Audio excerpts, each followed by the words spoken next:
I feel so sorry for Eve. But you know what? God will make a way, even if it's with a white man. Thank God that Eve found her white man to save her, honey, because she was dealing with a lot of black men, and black men were not the answer. From Stevie Way to T.I., they mistreat women, they cheat on women, they discard women. I don't understand why women keep on messing with those type of men, but you already know what you're gonna get when you land up with them. But they love them for whatever reason and stay complaining about them. I don't get it. But anyway, I came across this video and it's talking about Eve, the rapper, and her struggles dealing with black men. And I think you guys need to see this. And it's shame that you guys do not raise your black boys better. It's sad that all these black men have a hatred towards black women, but y'all raised them. Did y'all raise them to hate black women? I think you guys need to raise them to love black women or some up, but it has a lot to do with their upbringing and their raising. It definitely starts from the foundation. So let's watch this video. Let's see what's going on, and let's hear what people got to say about this. Check this video out. What can I say? I was young and dumb. Are you? I don't even know, because it's what I hear is out of control. I can't even blame it on drugs or nothing. Like, I wish I could. At age 46, Eve finally exposed the truth about Stevie J's years of abuse. And that's also what makes me mad. Like, She said it, love. it's happened. Like, it's crazy. Like, but it was, and you know what? I was in love. He brought his ex to their apartment and forced Eve to witness her own humiliation. Him and I are, kicking it all day. About 4:00 in the morning, knock on the door. We're laying in the bed together. Eve is at the door. So his homeboy's like, yo, your mom's at the door. He's like, let her in. And then he went on to leak Eve's intimate videos. I gotta say, I have not seen it. I haven't watched it. Never. On my life, I haven't, because I just can't allow myself. But trust me when I tell you, people give me updates. I'm sure. And wow. But Stevie J wasn't the only one who crossed the line with Eve. Just months later, T.I. tried to publicly humiliate her on stage. This is how Stevie J broke hip-hop's toughest female rapper, how T.I. tried to finish the job, and how Eve finally learned the difference between fear and wisdom. So let's get into it. In 1998, Eve Jihan Jeffers was 19 years old and hungry. Not just for food, though growing up in Philadelphia's Mill Creek projects had taught her plenty about that kind of hunger, but for something bigger. She was grinding in New York's underground hip-hop scene, performing at open mics, sleeping on couches, and working briefly as a stripper to pay rent while chasing her rap dreams. Then she met Stephen Jordan. Stevie J was already a legend in the music industry by the time Eve crossed his path. As part of Bad Boy Records' elite production team, the Hitmen, he had crafted hits for the notorious B.I.G., Mariah Carey, and Jay-Z. He was 6 years older, successful, and everything a struggling young artist dreamed of finding: talent, connections, and the power to change her life. Well, around that time, you meet Eve. Yeah. The blonde bombshell. She met me, actually. Yeah. I was at a video shoot, right? Yeah, she met me at a video shoot. Me and him. Me and Lil Stevie. Okay. And we had our blue mink Versace shirts on or whatever. Yeah, I remember that day. The video shoot where they met was typical of the hip-hop scene in the late 90s.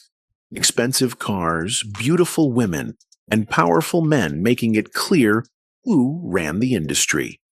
Stevie J was in his element, wearing his signature blue mink Versace shirt, surrounded by an entourage that hung on his every word.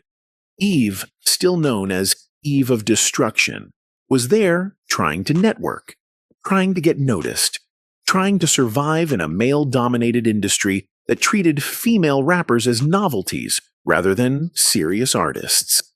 When Stevie J approached her, she probably felt like her prayers had been answered. Well, I guess when you met, she asked if you were single and you said no. I was not. Yeah. I was dating Stevie and Vonna's mom, Antoinette. And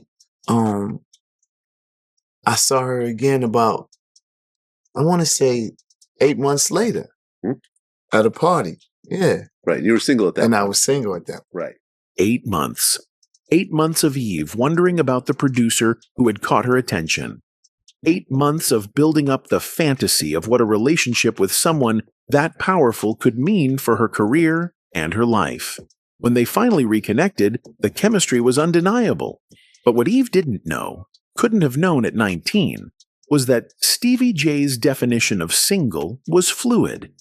His relationship with women was transactional, not emotional. He collected them like trophies, keeping multiple relationships running simultaneously while convincing each woman she was special. And that's Love also esque. what makes me mad. Like, She said it, love. Ah. it's happened. Like, it's crazy. That is Like, crazy. but it was, and you know what? I was in love. He had told him she loved him, probably multiple times, probably with the desperation of a young woman who thought love could save her from the struggles of her past. Eve was looking for stability, for someone to build with, for the kind of partnership that could lift them both higher. Stevie J was looking for control. In 1999, just as their relationship was deepening, Eve released Let There Be Eve, Rough Riders' First Lady. The album shot to #1 on the Billboard 200, making her only the third female rapper in history to achieve that milestone. Suddenly, the struggling artist from Philly was a superstar. But instead of celebration, the success brought unexpected tension into their relationship. Eve was no longer the hungry young artist who needed Stevie J's connections and validation. She was now a chart-topping rapper with her own power, her own money, and her own team. For a man who thrived on control, Eve's independence was threatening. The very success he had helped her achieve was now undermining his ability to manipulate her. That's when the real abuse began. Success should have been sweet for Eve. Her debut album was selling millions, Got a Man was climbing the charts, and she was being hailed as the future of female rap. But behind the scenes, her relationship with Stevie J was becoming a masterclass in psychological warfare.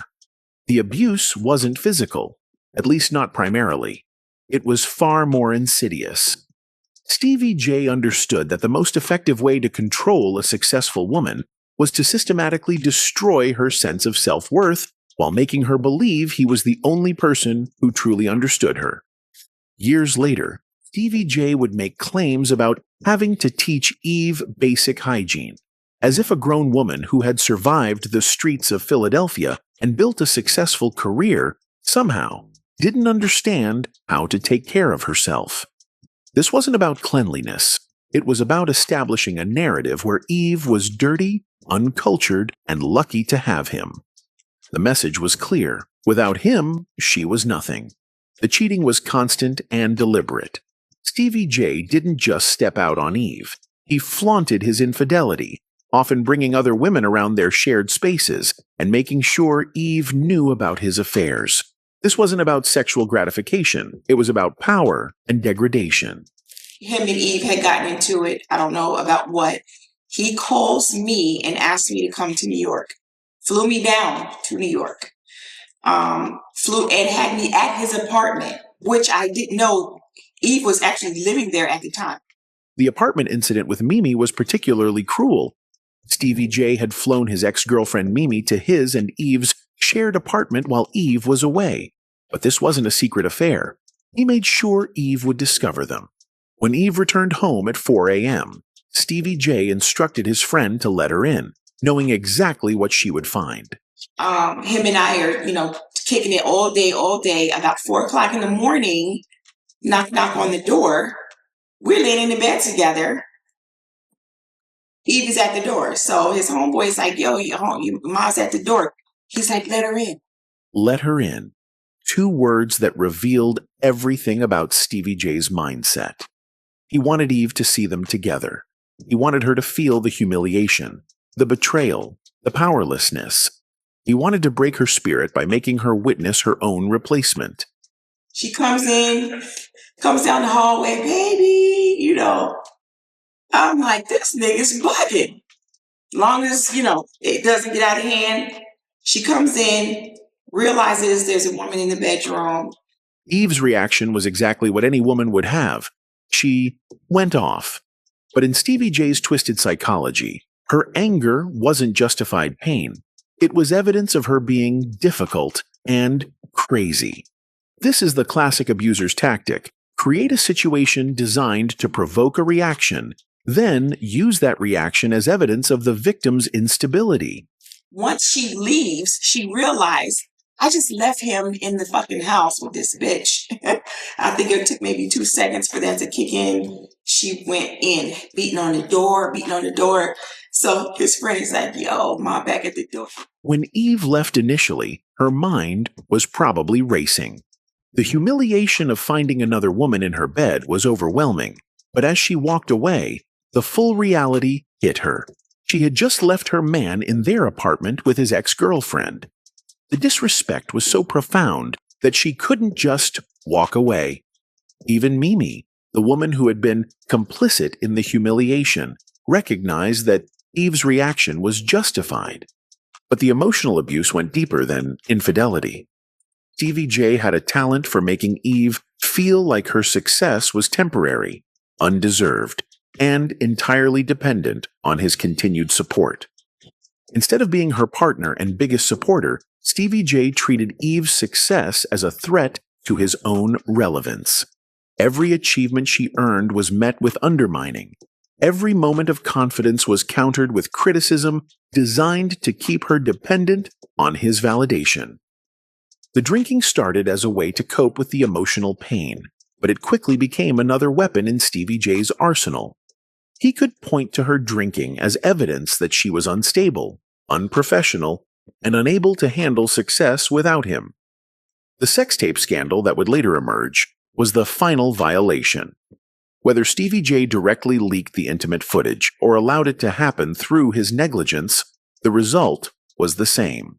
Eve's most private moments were turned into public humiliation, designed to shame her and remind her that he could destroy her reputation whenever he chose. By 2001, Eve was trapped in a cycle of abuse that had convinced her she was lucky to have Stevie J, even as he was systematically destroying her sense of self-worth. She was at the height of her career, collaborating with Gwen Stefani on Let Me Blow Your Mind and winning her first Grammy, but privately, she was drowning. By early 2001, Eve was living in 2 completely different realities. Publicly, she was unstoppable. Let Me Blow Your Mind with Gwen Stefani was dominating radio. She was winning her first Grammy Award, and she was being hailed as hip-hop's reigning queen. Privately, she was suffocating under the weight of Stevie J's psychological manipulation. The contradictions were tearing her apart. During the day, she would stand on stage commanding crowds of thousands, her lyrics sharp and her presence fierce. At night, she would return to an apartment where she was made to feel worthless, where her achievements were minimized, and where her most intimate moments had been turned into public spectacle. She was drinking a lot, but the drinking wasn't recreational anymore. It was medicinal, the only way she could numb the constant anxiety, self-doubt, and emotional pain that had become her daily reality. She was trying to bury emotions because feeling them was too overwhelming. The cognitive dissonance between her public success and private suffering was driving her toward a breakdown. What made the abuse particularly insidious was how Stevie J had positioned himself as both the cause of her problems and the solution to them. When she was drinking heavily, he would criticize her lack of professionalism. When she tried to get sober, he would create chaos that drove her back to alcohol. When she questioned his loyalty, he would remind her that no one else would love her despite her flaws. The isolation was calculated and complete. Stevie J had systematically undermined Eve's relationships with friends, family, and colleagues by creating drama and positioning himself as her only true ally. He made her believe that everyone else was jealous of her success or trying to use her, while he was the only person who truly understood her struggles. During this period, Eve's behavior became increasingly erratic. Industry insiders later reported that she would show up to recording sessions intoxicated, miss important meetings, and have emotional outbursts that seemed disproportionate to the situations that triggered them. But these weren't signs of inherent instability. They were symptoms of prolonged psychological abuse. The S-tape leak in 2001 represented the final violation of Eve's privacy and dignity. Whether Stevie J directly sold the footage or simply allowed it to happen through his carelessness, the result was devastating. The woman who had built her career on being in control of her image suddenly found her most intimate moments being consumed by strangers. I gotta say, I have not seen it. I haven't watched it. Never. On my life, I haven't, because I just can't allow myself. But trust me when I tell you, people give me updates. I'm sure. And wow. The breaking point came when Eve realized she was losing herself completely. The confident, fierce young woman who had conquered the rap game was disappearing, replaced by someone who second-guessed every decision and sought permission for choices that should have been hers alone. The decision to leave wasn't dramatic or sudden. It was a slow, painful recognition that she was choosing between her sanity and her relationship. The process of disentangling herself from Stevie J was complicated by their professional connections, shared assets, and the psychological conditioning that made her doubt her ability to succeed without him. But Eve had something that many abuse victims don't: a successful career that gave her financial independence and a platform that would make it harder for Stevie J to completely control the narrative. Her music was her lifeline, the one space where she could still access her authentic voice and remember who she had been before the abuse began. But even years later, Eve couldn't bring herself to watch Stevie J's reality TV appearances, where he continued to exploit their relationship for entertainment. When her mother texted her after seeing Stevie J's behavior on Love and Hip Hop, the message was simple and profound. You dodged a bullet with that one. Sometimes the clearest perspective comes from the people who love us and watched us suffer through situations we couldn't see clearly at the time. By the end of 2001, Eve was free from Stevie J's direct influence, but the psychological damage would take years to fully heal. She had escaped, but the work of rebuilding her sense of self-worth and learning to trust again was just beginning. Freedom from Stevie J didn't immediately translate to freedom from the trauma he had inflicted. Eve spent the early 2000s in a kind of emotional wilderness, successful professionally but struggling to rebuild her ability to trust herself and others. The psychological damage from years of manipulation doesn't disappear overnight. It requires deliberate work to undo. The first challenge was learning to distinguish between her authentic voice and the internalized criticism that Stevie J had planted in her mind. For years, she had been conditioned to second-guess her instincts, to seek external validation for decisions she was perfectly capable of making herself. Reclaiming her autonomy was a daily battle. The walls Eve had built to protect herself from further abuse also prevented her from forming genuine connections. She had learned to keep her emotional life private, to present a controlled image to the world, and to never reveal vulnerability that could be used against her. This protective strategy had served her during the relationship with Stevie J, but it was limiting her ability to heal and grow. Her relationship with alcohol remained complicated throughout this period. What had started as a coping mechanism during the abuse had become a habit that was difficult to break. The industry environment, with its constant parties and social drinking, made it easy to rationalize continued alcohol use as normal rather than problematic. The transition from music to acting brought new stresses that triggered old patterns. Hollywood's demands for perfection, combined with the pressure to reinvent herself as a serious actress, created anxiety that reminded her of the walking on eggshells feeling she had experienced with Stevie J. The difference was that now she was choosing these challenges rather than having them imposed on her. Dating became particularly complicated. Eve found herself attracted to men who reminded her of Stevie J, confident, successful, and slightly dangerous, while simultaneously being terrified of ending up in another abusive relationship. The pattern of being drawn to what feels familiar, even when it's harmful, is common among trauma survivors. Her work became both refuge and burden. On one hand, her career success provided evidence that she was capable and valuable, independent of any romantic relationship. On the other hand, the pressure to maintain her success sometimes felt overwhelming, especially when she was struggling with depression and anxiety. Later, Eve would reflect on this period as crucial to her development. The isolation forced her to confront her own patterns and triggers without the distraction of romantic relationships. She began to understand that her fear of men wasn't paranoia. It was a rational response to trauma that would help her recognize red flags in future relationships. Therapy, though she was initially resistant to it, became crucial to her healing process. Learning to recognize the difference between legitimate concerns and trauma responses helped her make better decisions about relationships, career opportunities, and personal boundaries. The process of healing wasn't linear.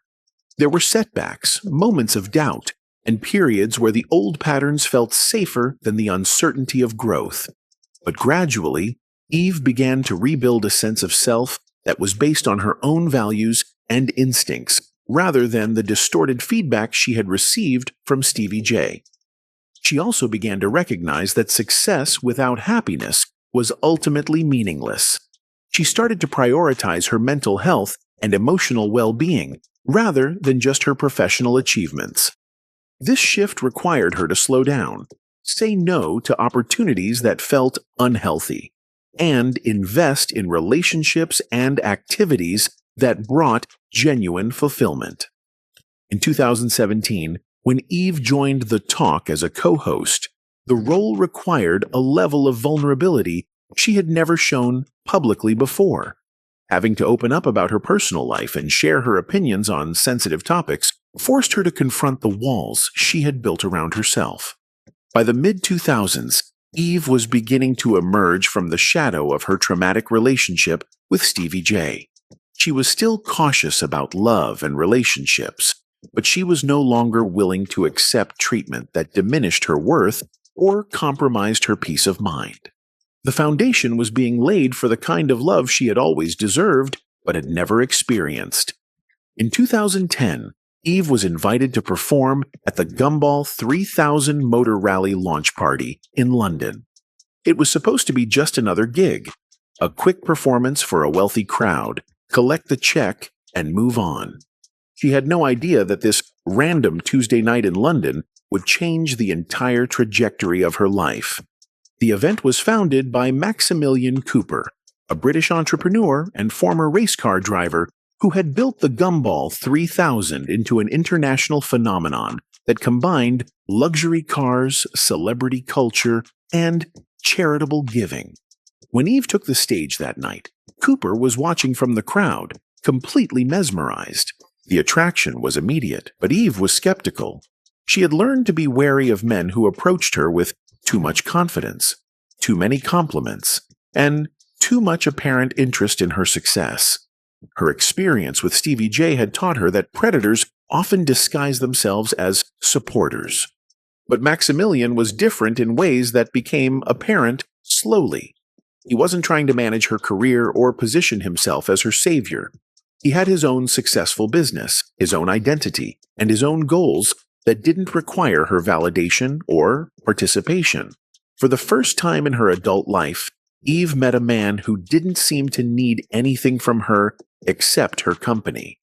Seriously. And trust me, I gotta say, for me, it's weird that I'm with a white dude. Trust me. For you I look too? at him sometimes and I be like, you are so white. The interracial aspect of their relationship added complexity that Eve hadn't anticipated. She was honest about her initial discomfort with dating outside her race, but what mattered more was how Maximilian responded to her concerns. Instead of dismissing her feelings or getting defensive, he listened and worked to understand her perspective. The honesty in their relationship was revolutionary for Eve. They could discuss their cultural differences openly, acknowledge their learning curves, and work through challenges without anyone being defensive or manipulative. This kind of transparent communication was the opposite of everything she had experienced with Stevie J. When tabloids eventually tried to sensationalize her past relationship with Stevie J, Maximilian's response revealed everything Eve needed to know about his character. He didn't use her history as ammunition for arguments or leverage for control. He simply treated it as her past, something that had shaped her but didn't define their relationship. The contrast with her previous relationship was stark in every way. Where Stevie J had been competitive with her success, Maximilian celebrated it. Where Stevie J had tried to isolate her from friends and family, Maximilian encouraged those relationships. Where Stevie J had used her vulnerabilities against her, Maximilian protected them. The engagement came on Christmas Day 2013, after 3 years of dating. By then, Eve was confident that Maximilian was not going to transform into someone controlling or manipulative. She had tested the relationship through various stresses and challenges, and his character had remained consistent. The wedding in Ibiza on June 14, 2014, was everything Eve's relationship with Stevie J hadn't been: joyful, supportive, and centered on celebration rather than control. For the first time in her adult life, Eve was entering a marriage from a position of strength rather than desperation. But the real test of their relationship came with the challenges that followed. Maximilian had 4 children from his previous marriage, making Eve an instant stepmother.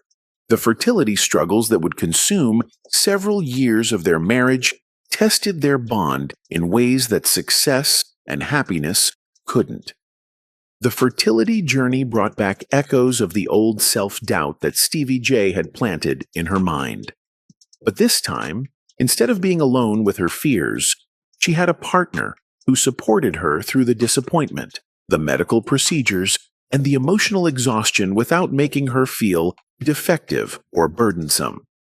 When their son, Wild Wolf, was born on February 1st, 2022, Eve was 43 years old and had been married to Maximilian for nearly 8 years.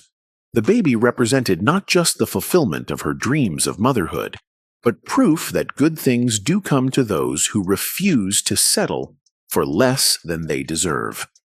The transformation is complete. The woman who once drank to numb the pain of betrayal now sips tea in her London home while managing her international life as a wife, mother, and businesswoman. The rapper who was once told she needed to be taught basic life skills now splits her time between 2 continents as a successful entrepreneur's equal partner. In 2024, Eve released her memoir, Who's That Girl?, where she opened up about her journey from trauma to healing. The book represents the final chapter in her recovery, the ability to tell her own story, on her own terms, without shame or fear. Most importantly, the young woman who was convinced she was lucky to be with someone who treated her badly now knows exactly what she deserves, and has built a life that reflects that knowledge. The fear of men that began with Stevie J's systematic abuse has been replaced by the security of a partnership built on mutual respect, honest communication, and genuine love. Eve's story isn't just about surviving trauma. It's about transforming that pain into wisdom that allowed her to recognize and choose real love when it finally appeared. Today, when Eve looks in the mirror, she doesn't see a victim or a survivor. She sees a woman who refused to let her worst relationship define her capacity for love. She sees someone who did the hard work of healing and was rewarded with everything she had always dreamed of, but never thought she deserved. The scared young woman who fell in love with the wrong man at 19 became the confident woman who married the right man at 35. The difference wasn't luck. It was the courage to believe she was worth more than what she had settled for, and the patience to wait for someone who could see her value without needing to diminish it. That's not fear of men. That's wisdom about love. Anyway, that's it for this video.